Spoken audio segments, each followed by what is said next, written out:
Ani garuu gaarummaa kee amanadheera. Na oolchuu keettis garaa koo guutuudhaan nan gammada. Faarsaa Daawit faarsaa 12 yookaan 13 lakkoofsa 5.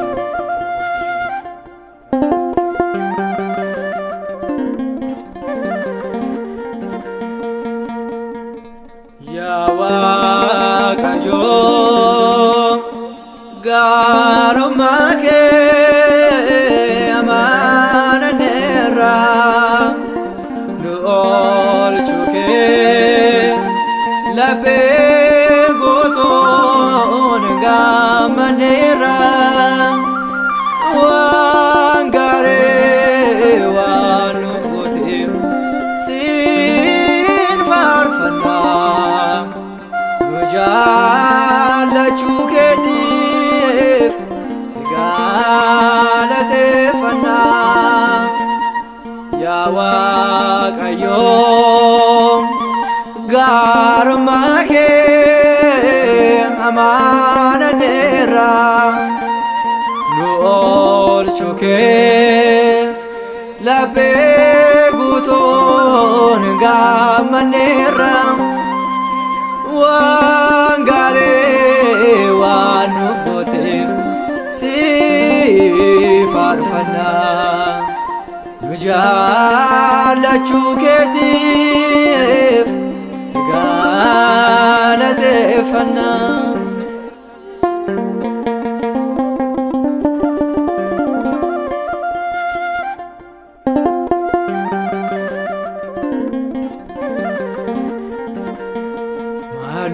Maaloo yaa Gooftaa nutti araarami, nu waan yakkine gara jabinaane.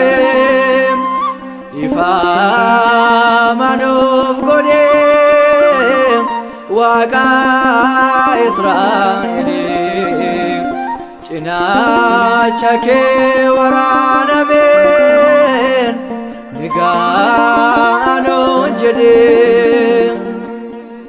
Yaa Waaqayyo gaarummaa kee amananneerra, nu oolchuu kees laphee guutuun gammanneerra. Waan gaarii waan nu gooteef si faarfannaa, nu jaallachuu keetiif si galateeffannaa.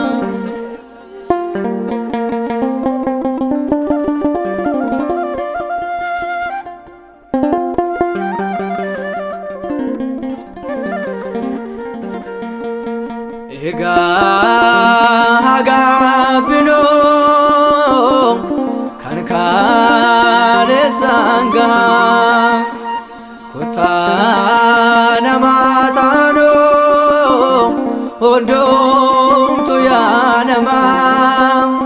Foon keenyaan sobdee daraara birraatiin coligde halchaati guyyaa nufasaatti.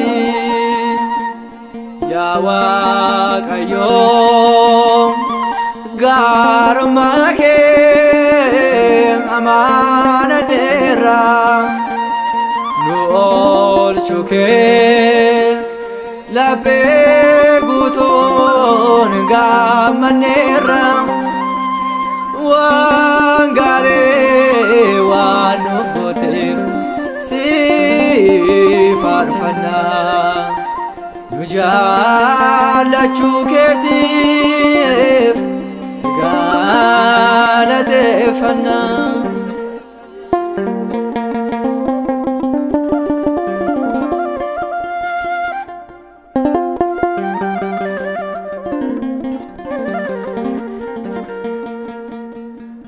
Godoo kee keessa Gooftaa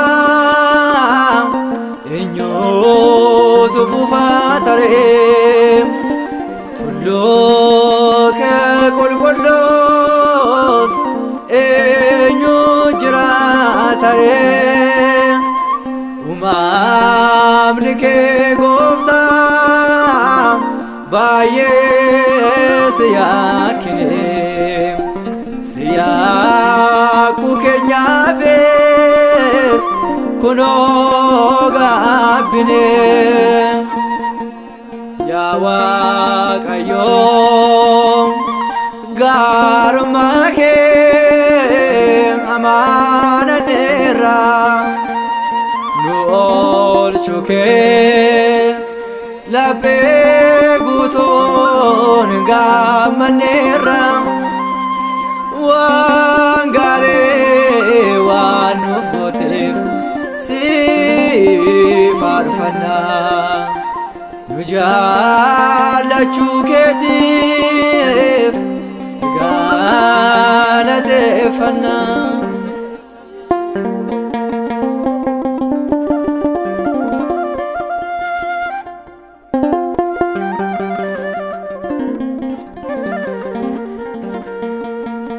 Cubbuu keenya hundaa Gooftaa daabamne osoo lallabamoo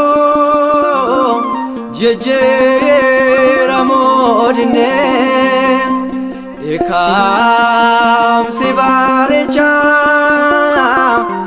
biyya waliin ga'e waraanni ulfaataan nurratti bobba'e yaa Waaqayyo gaarummaa kee amaananeerra nu oolchuu kees laphee guutuun gammanneerra waan gaarii waan nuuf gooteef si faarfannaa nu jaallachuu keetiif si galateeffannaa.